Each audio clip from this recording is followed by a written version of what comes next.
Hello again from the Mudpies. This week we're going to take you on an adventure in our hometown of Brighton. Stay tuned for some crafting in the second half of the video, but we're going to kick things off with a beachcomb walk and share with you the history of the Brighton daddy longlegs. Hello everyone, we've landed on the beach. We're going to take you for a lovely wander and then later show you a bit of crafting. We are going to follow the tracks of the Brighton daddy longlegs, this Victorian contraption that was 7 meters high and rode through the high tide, 1896 to 1901. That's the time when it ran. You can still see the remnants of it in the foreshore today. So yeah, let's have an adventure.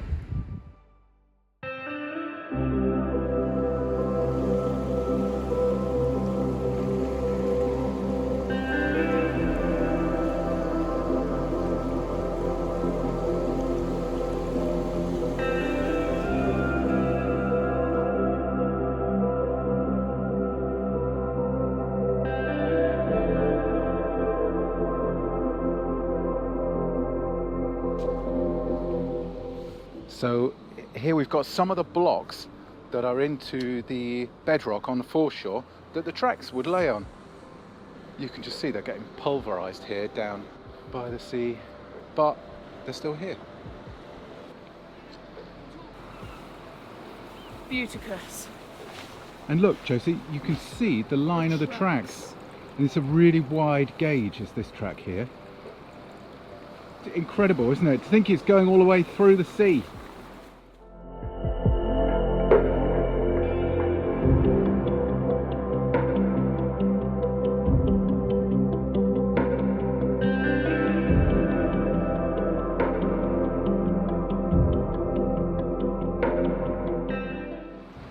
Just incredible. Imagine what it must have looked like, Josie, this creature. 7 meters high. Yeah. Right, stick to the track. I wonder how many more track comments I can get in. Just found a little shotgun shell. It's missing its back, but we think it's actually unfired. Gonna leave that here. Maybe we'll find some older ordnance. That would be cool. Let us continue.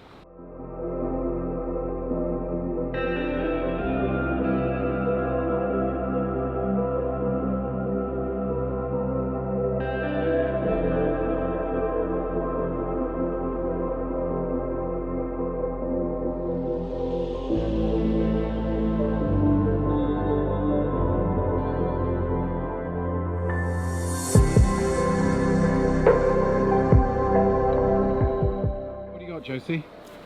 Got 2 lovely driftwood finds, which are going to be perfect for some crafts, which we're going to show you in a bit. Going to make some lovely boats out of these, made them before. They will be on our Etsy store, which is launching soon. Look at that. That looks ideal. There you are. Look at that. That's a good old pile of wood right there.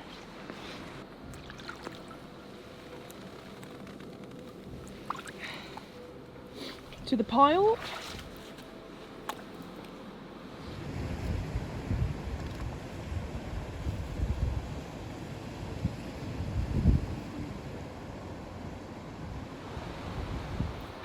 We've come across a couple of things here.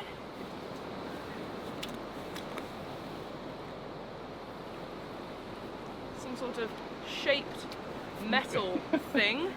Could be a dentist's pick, Josie. Could be. It kind of looks like that, doesn't it? Yeah. Very I wouldn't want true. it putting in my mouth now, though. No, I think you're right. That's some sort of toolage. And then some sort of weight. Very heavy. Yeah. Yeah, not the Victorian stuff we're looking for, but... Unlikely, aren't we, to find anything, really, but other than a beautiful sunrise. worth looking.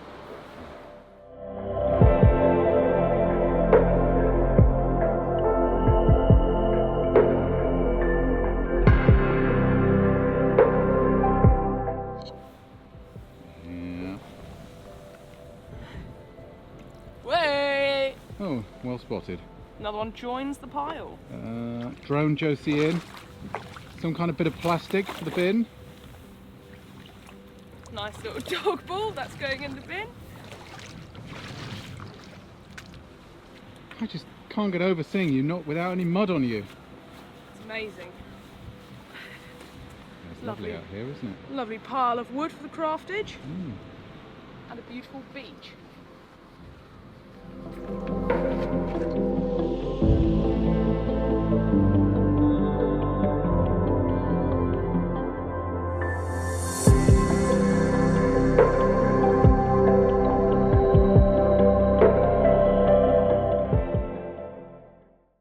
The Brighton Daddy Longlegs spawned from the mind of Magnus Volk, an engineer born in Brighton in 1851. I've enjoyed following the tracks of this strange contraption, seeing the pathway and remnants of this most curious of Victorian contraptions. And I can only imagine how the onlookers in this photograph felt watching this extraordinary electric 7-metre high tram boat moving through the waves. I'm pleased we could enjoy tracing its steps today. Hello everyone.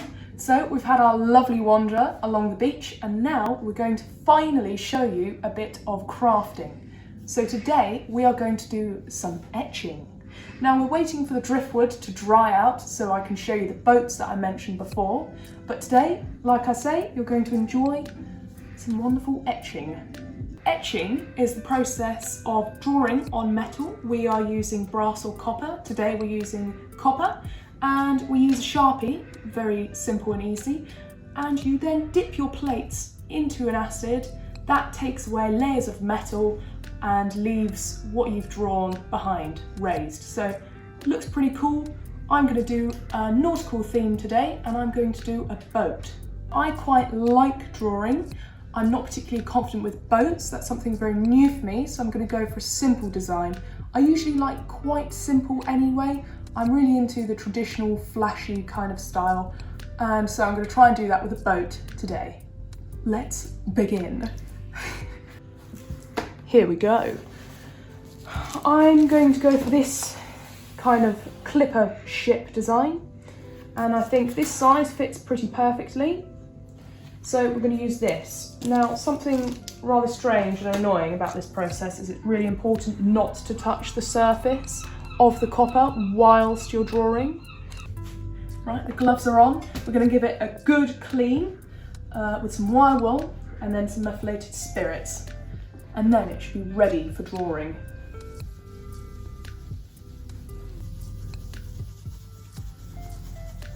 Before we methylate it, we are just going to have to tape up the back.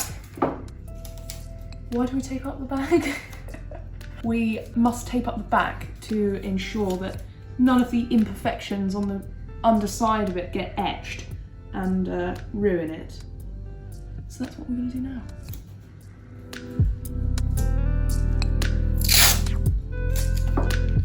Right, we've got our lovely masked piece. Just going to give it a quick rub with the meths. And then the fun / scary part begins.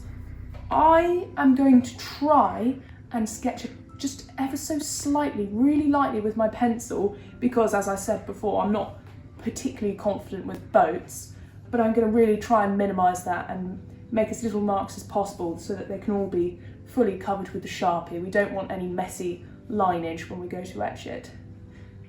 Right, I hope you can see. I've done a really quick outline, sketchy outline with pencil. And now to put the Sharpie on.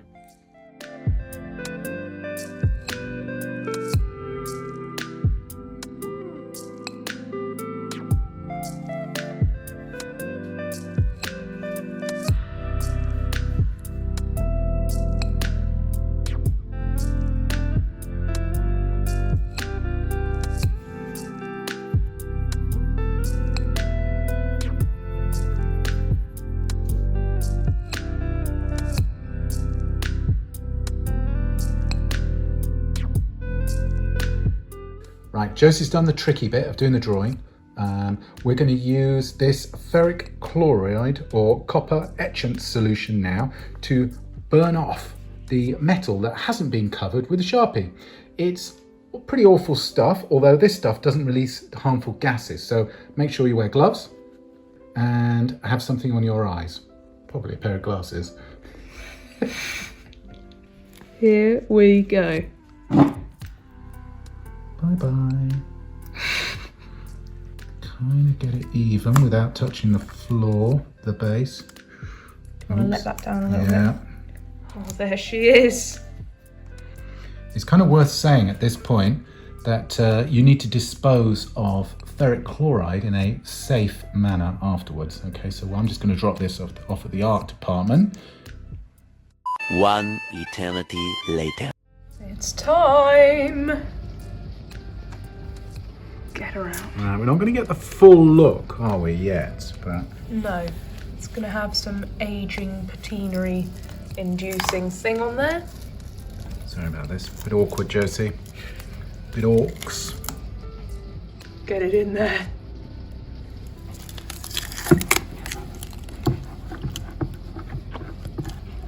This etch won't be as deep as our brass etching, as the copper takes longer, and also, our acid is out of date. Next, we repeated the process a bunch more times with different metal pieces and designs.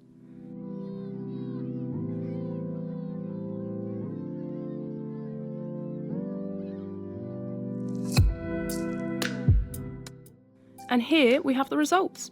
As you can see, some definitely work better than others, and we are far from experts, but we had a great time trying this process and learnt a lot along the way.